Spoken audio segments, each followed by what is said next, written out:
Welcome everybody, it's your reliable channel PKD education. मैं हूं जी प्रभात and ये जो आप देख रहे हैं पीकेडी एजुकेशन, आप सबके लिए फिर से लेकर आ गया हूं न्यू क्वेश्चंस के साथ।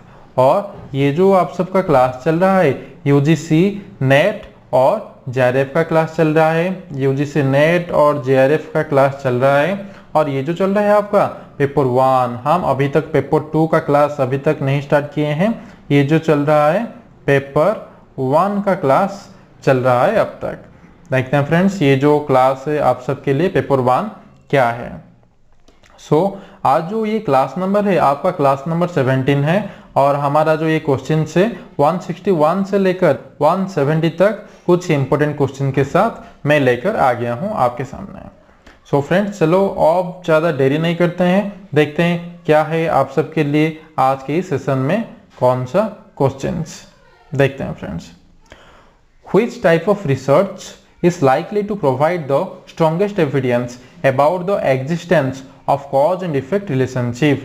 ये जो आपको किया दिया गया है क्वेश्चन में, which type of research, इसमें से कौन सा रिसर्च प्रोवाइड करता है, जो कि प्रोवाइड करता है स्ट्रॉन्गेस्ट एविडेंस। किसके ऊपर स्ट्रॉन्गेस्ट एविडेंस प्रोवाइड करता है? वो existence of cause and effect relationship को, जो कि एग्जिस्ट करता है कॉज एंड इफेक्ट रिलेशनशिप को। इसमें से आपको मैंने पहले भी बता चुका हूँ, कॉज एंड इफेक्ट रिलेशनशिप जहां भी आएगा वहां पर आप ढूंढने के ऑप्शंस में क्या, एक्सपेरिमेंटल रिसर्च। इसमें से आप कुछ भी मत सोचिए, अगर कॉज एंड इफेक्ट रिलेशनशिप के बारे में एक स्ट्रॉन्गेस्ट एविडेंस प्रोवाइड करता है, कौन सा रिसर्च वो स्ट्रॉन्गेस्ट एविडेंस देता है? Experimental research. ये जो आपका ऑप्शन नंबर बी है, option number B is the correct answer. इसमें से experimental research is the correct answer. देखते हैं फ्रेंड्स आपका सबके लिए, देखते हैं नेक्स्ट क्वेश्चन क्या है। Research in which the researcher uses the qualitative paradigm for one phase and the quantitative paradigm for another phase is known as। देखिए ये जो क्या है क्वेश्चन में, क्या क्वेश्चन बोल रहा है हमको, रिसर्च एक रिसर्चर है जो कि रिसर्च करता है, यूज करता है, रिसर्च करने के समय वो यूज करता है क्या, एक क्वालिटेटिव पैराडिगम को यूज करता है वन फेज में। वो क्या करता है? क्वालिटेटिव पैराडिगम को यूज करता है, कौन सा, वन फेज में, एंड क्वांटिटेटिव पैराडिगम को यूज करता है क्या, अनदर फेज में। इसको बेसिकली कौन सा रिसर्च बोला जाता है? इसको बेसिकली कौन सा research? Action research, basic research, quantitative research, mixed method research. इसमें से एक्शन कभी नहीं होगा, बेसिक भी नहीं होगा, क्वांटिटेटिव भी नहीं होगा। इसमें से सिर्फ और सिर्फ आपका option D is the correct answer, mixed method. क्योंकि ये उसका जो स्टेप्स है, उसका जो रिसर्च करने का तरीका है, उसको वो एवरी फेज में चेंज करता है। इसी की वजह से इसका आंसर ऑप्शन डी होगा, mixed method research. Option D is the correct answer. Research that is done to understand an event from the past is known as. Research that is done to understand an event from the past is known as. ये जो है एक research है, मैंने आपको पहले भी बता चुका हूँ, ये क्वेश्चन बार बार 2-3 बार रिपीट हुआ है। आपको अगर कोई भी रिसर्च के बारे में पूछा जाता है, अगर वो पास्ट के बारे में स्पेसिफिकली अगर आपको बताता है पास्ट के बारे में, ये जो है आपका क्या होगा, कौन सा रिसर्च होगा? ये जो पास्ट में बारे में अगर बताता है, एक्सपेरिमेंटल तो कभी नहीं होगा, रेप्लिकेशंस भी कभी नहीं होगा, आर्टिफिशियल रिसर्च भी नहीं होगा। आप तो पास्ट देख चुके हैं, ये जो आपको दिया गया है पास्ट। इसको देखकर बेसिकली ये जो हिस्टोरिकल रिसर्च है, क्योंकि हम जो भी कुछ रिसर्च करते हैं पास्ट में, अगर जो भी कुछ हो चुका है, हम क्या, वो हिस्ट्री होता है, क्योंकि वो सब आकर हो चुका है पहले से ही, वो सब रिसर्च हम कर चुके हैं, वो सब रिसर्च। इसी की वजह से option B is the correct answer. अगर आप जहां भी देखेंगे क्वेश्चन में पास्ट अगर कुछ रिसर्च के बारे में पूछा गया है, आप डायरेक्टली ऑप्शन में देखेंगे हिस्टोरिकल रिसर्च कहां पर है। अगर जहां पर भी आपको दिखाया जाएगा हिस्टोरिकल रिसर्च, वहां उस ऑप्शन को आप क्लिक कर देना। उसी का आंसर आपका करेक्ट हो जाएगा। The type of research typically conducted by teacher, counselors and other professionals to answer questions they have and to specifically help them solve local problems। इसमें से क्या है? The type of research, देखो हम question को समझने के लिए ट्राई करते हैं। The type of research typically conducted by teachers, एक रिसर्च है वो की कंडक्ट किया जाता है, किसके द्वारा कंडक्ट किया जाता है? टीचर के द्वारा कंडक्ट किया जाता है। काउंसलर के द्वारा कंडक्ट किया जाता है, एंड अदर प्रोफेशनल्स उनके द्वारा भी कंडक्ट किया जाता है क्या, एक रिसर्च है। क्यों कंडक्ट किया जाता है, टू आंसर क्वेश्चंस, वो कुछ क्वेश्चंस का आंसर देने के लिए एक रिसर्च को वो पिकअप करते हैं। They have to specifically help them solve local problems, वो जो रिसर्च को मेथड को फॉलो करेंगे वो क्या उनको एक स्पेसिफिकली देंगे, वो रिसर्च क्या हेल्प करेगा उनको, एक लोकल प्रॉब्लम को सॉल्व करने के लिए वो हेल्प करेगा। इसको बेसिकली क्या, इसका बेसिकली कौन सा रिसर्च से रिलेटेड है, ये किस तरह का रिसर्च वो उनको हेल्प करेगा लोकल प्रॉब्लम को सॉल्व करने के लिए। इसमें से कौन कौन है, longitudinal research, predictive research, basic research, action research. So इसमें से आपका जो आंसर है action research is the correct answer. देखिए फ्रेंड्स, ये जो है ये टीचर से या फिर काउंसलर से या फिर अदर प्रोफेशनल से वो जो भी क्वेश्चंस का आंसर सॉल्व करेंगे वो इनिशियली एक्शन लेंगे, एक्शन लेने के बाद ही वो जो लोकल प्रॉब्लम होगा उसको वो सॉल्यूशन कर सकते हैं। एक्शन लेने के द्वारा, एक्शन रिसर्च के द्वारा ही वो सारे प्रॉब्लम्स को सॉल्व कर सकते हैं। सो इसी के वजह से ये जो है ऑप्शन आपका action research is the correct answer. देखते हैं फ्रेंड्स क्या है आप सबके लिए। Which form of reasoning is the process of drawing a specific conclusion from A set of premises.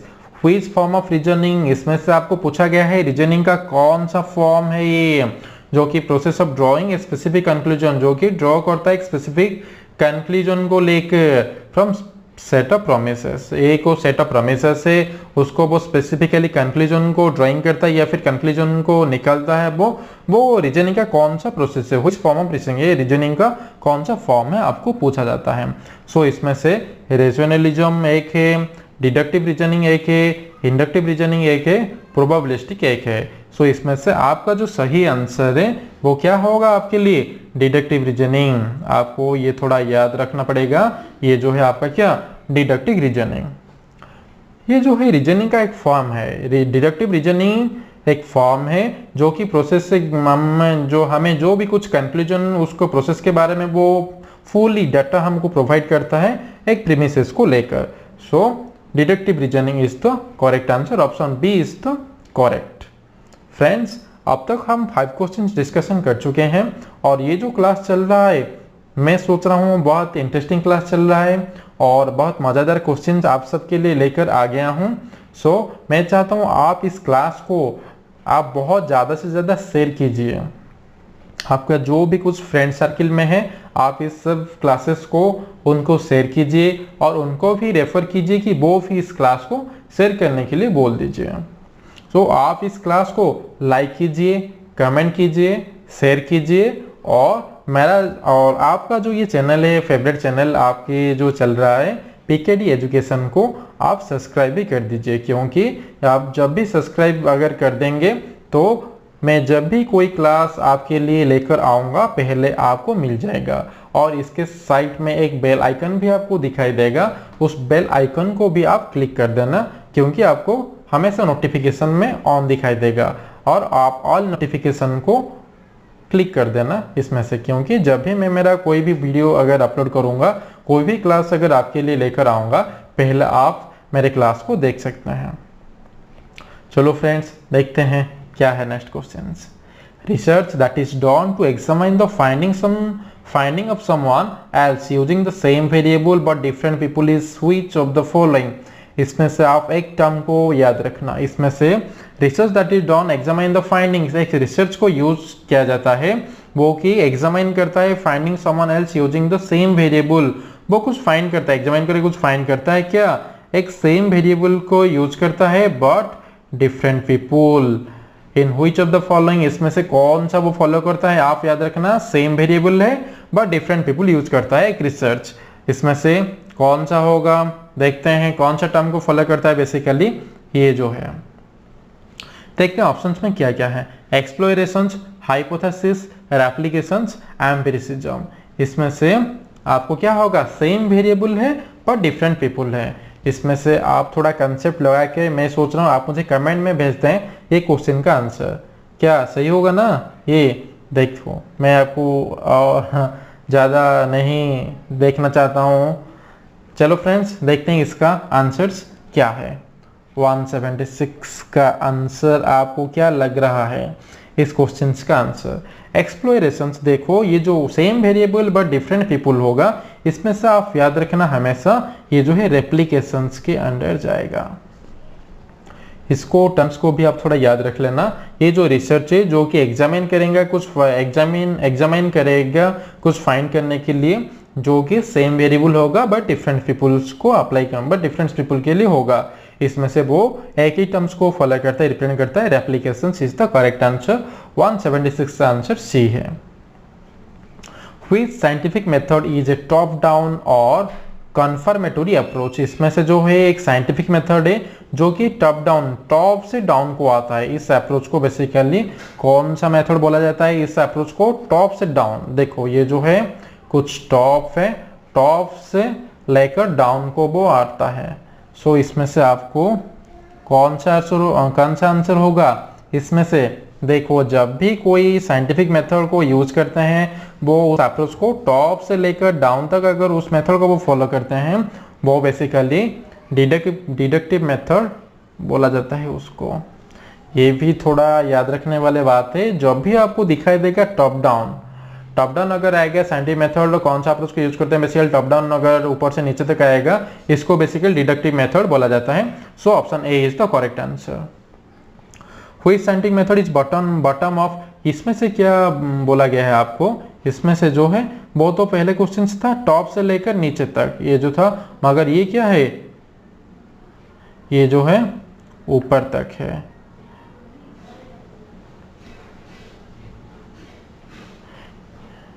ये जो है बॉटम से लेकर अप तक, ये जो बॉटम से होगा और अप तक जाएगा, बॉटम से लेकर अप तक। ये जो बेसिकली इस अप्रोच को कौन सा मेथड बोला जाता है? ये जो अप्रोच जब भी साइंटिफिक मेथड यूज करेंगे बेसिकली इसको क्या, वो तो था डिडक्टिव, मगर ये क्या हो जाएगा? Inductive method. सो इसमें से आप थोड़ा टू टर्म्स को याद रखना। जब भी वो आपको दिखाई देगा, क्या देखते हैं, अगर बॉटम ऑफ, ये जो बॉटम ऑफ का ऑप्शन जब भी आएगा वो क्या होगा आपके लिए? इंडक्टिव मेथड होगा। मगर TOP, मगर टॉप डाउन अगर जब भी आएगा, इसमें से क्या होगा? वो डिडक्टिव मेथड। इसमें से क्या होगा? डिडक्टिव मेथड आपके लिए हो जाएगा। सो ये दोनों टर्म्स को आप बहुत सिंसियरली यूज रखेंगे और ये दोनों ही टर्म्स बहुत ज्यादा इंपॉर्टेंट है। देखते हैं next question. Which scientific method follows this steps? Observation of data, patterns, theory. ये जो आपको कुछ तीनों स्टेप्स दिया गया है, इसमें से कौन सा साइंटिफिक मेथड वो फॉलो करता है? बेसिकली तीनों टर्म्स को, ऑब्जर्वेशन ऑफ डाटा, सेकेंड क्या दिया गया है? पैटर्न्स, थर्ड है थ्योरी। इसमें से जो आपका जो सही आंसर है, ये जो कौन सा साइंटिफिक मेथड बेसिकली ये जो फॉलो करता है थ्री स्टेप्स को, ये है इंडक्टिव। सॉरी फ्रेंड्स, मैं तो पेन ही नहीं लिया हूँ। सो ये है basically inductive is the correct answer. So आपको भी थोड़ा याद रखना है, ये जो साइंटिफिक मेथड है, इसमें से कौन सा साइंटिफिक मेथड है जो कि तीनों स्टेप्स को फॉलो करता है? बेसिकली स्टेप 1 है ऑब्जर्वेशन ऑफ डाटा, स्टेप 2 है पैटर्न्स एंड स्टेप 3 थ्योरी। ये बेसिकली इंडक्टिव हमारा जो मेथड है, साइंटिफिक मेथड, वो बेसिकली ये जो इंडक्टिव है वो फॉलो करता है ये जो तीनों ही स्टेप्स को। सो ये था आपका सेकेंड लास्ट क्वेश्चन। अब हम आ गए हैं लास्ट क्वेश्चन में। आज का इस सेशन में लास्ट क्वेश्चन देखते हैं क्या है। चलो friends, which of the following terms can be associated with research in social science?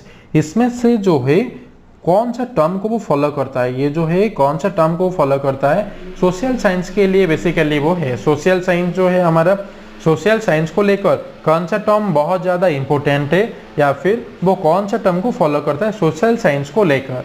कौन सा रिसर्च इसमें से होगा? आपको क्या लगता है? Casual research, empirical research, correlational research, all of the above? इसमें से जो आपका आंसर है, कौन सा आंसर है इसमें से? Empirical research is the correct answer. इसमें से एक टर्म से जो कि एसोसिएट करता है रिसर्च के साथ, और क्या सोशल साइंस में, सोशल साइंस के अंदर। सो इसमें से ये जो है एक टर्म ही उसको फॉलो करता है, empirical research is the correct answer, जो कि सोशल साइंस में जो रिसर्च में बहुत ज़्यादा यूजफुल होता है, फॉलो करता है बेसिकली एम्पिरिकल रिसर्च जो।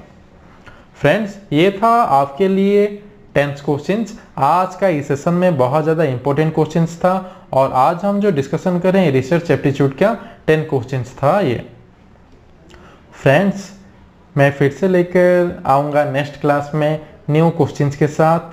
सो आप मेरे चैनल ये जो चल रहा है, मेरे या फिर आपका चैनल जो चल रहा है पीकेडी एजुकेशन, इसको आप लाइक कर दीजिए, सब्सक्राइब कीजिए और जो भी क्वेश्चंस का डाउट होगा आप उस क्वेश्चंस के नीचे या फिर मेरे चैनल के नीचे आप कमेंट में मुझे क्वेश्चंस भेज दीजिए। मैं आपको वहाँ पर ही आपका सब क्वेश्चंस को सॉल्व कर दूंगा, या फिर अगर मुझे ज़्यादा क्वेश्चंस का डाउट मिलेगा मैं एक न्यू क्लास लेकर फिर से आ जाऊंगा और आप सबका जो भी कुछ क्वेश्चंस का डाउट था एक न्यू सेशन में और फिर न्यू क्लास में एक क्लास में आप सबका डाउट में सॉल्व कर दूंगा। सो ये जो चैनल है आप इसको सब्सक्राइब भी कर दीजिए। Thank you friends, all the best, take care everybody.